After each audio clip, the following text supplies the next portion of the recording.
Beleza, pessoal? Tô falando aqui no YouTube para fazer a repercussão do jogo e a minha avaliação de Fluminense 1, Ceará também 1. Agora há pouco o jogo foi encerrado aqui no estádio do Maracanã.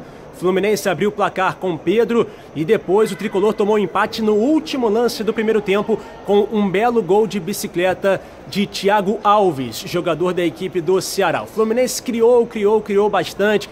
A gente já sabe da produção ofensiva do Fluminense, com Pedro, João Pedro juntos agora e também o Johnny Gonzalez. E aí o Nenê foi apresentado antes da partida ser começada. E aí a gente vai ver como o Nenê vai jogar nessa equipe do Fluminense, né? Até porque ele vai ter de mostrar a sua capacidade, as suas habilidades em um meio-campo que está criando, consegue criar, mas está pecando, principalmente meio e ataque, na finalização. Isso pode ser muito bem observado aqui no estádio do Maracanã. Que o Fluminense cria, a gente já sabe, né? Com o Diniz, que tem essa característica. Um time com posse de bola, mas não é aquela posse de bola chata, né? Aquela posse de bola que cria, que incomoda o adversário. Principalmente no primeiro tempo, eu pude observar isso. Só que aí depois, na segunda etapa, o time teve muita dificuldade de conseguir ultrapassar a defesa do Ceará, até criou chances. Teve uma no final muito boa com o Pedro e o Diogo Silva, goleiro ex-Vasco da Gama, fez uma belíssima defesa.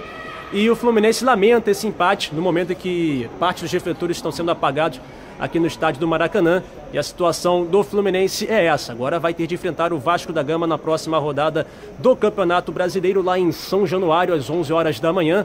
O Paulo Henrique Ganso recebeu o cartão amarelo. É o terceiro, tá fora desse jogo, desse clássico pelo Campeonato Brasileiro. E aí fica a expectativa. Se o Nenê estiver regularizado a tempo, talvez ele atue até na mesma faixa de campo, até na mesma posição em que o Ganso vinha sendo escalado. Então essa é a situação da equipe do Fluminense. O Ceará está um pouco acima do Fluminense na tabela de classificação. Era um confronto direto. E aí o Fluminense agora vai ter que seguir a sua vida, porque está mal no Campeonato Brasileiro. Com esse empate contra o Ceará conseguiu sair da zona, né? Antes da rodada até mesmo estava fora da zona de rebaixamento. Só que com um empate do Vasco, do Cruzeiro, o Fluminense chegou a entrar na zona de rebaixamento. O Vasco já estava na frente do Fluminense.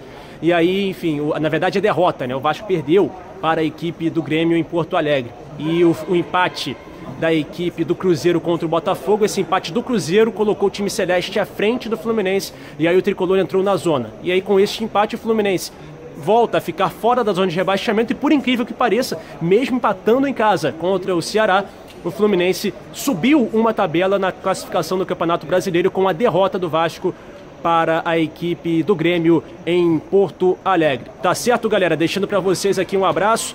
Tenha aí um ótimo dia, uma ótima tarde, uma ótima noite. Não sei que horas você vai estar acompanhando aqui este vídeo, mas esse é o recado que eu mando para vocês. Lembrando que na quarta-feira, aqui mesmo no Maracanã, tem Copa do Brasil com Flamengo e Atlético Paranaense, jogo da volta das quartas de final.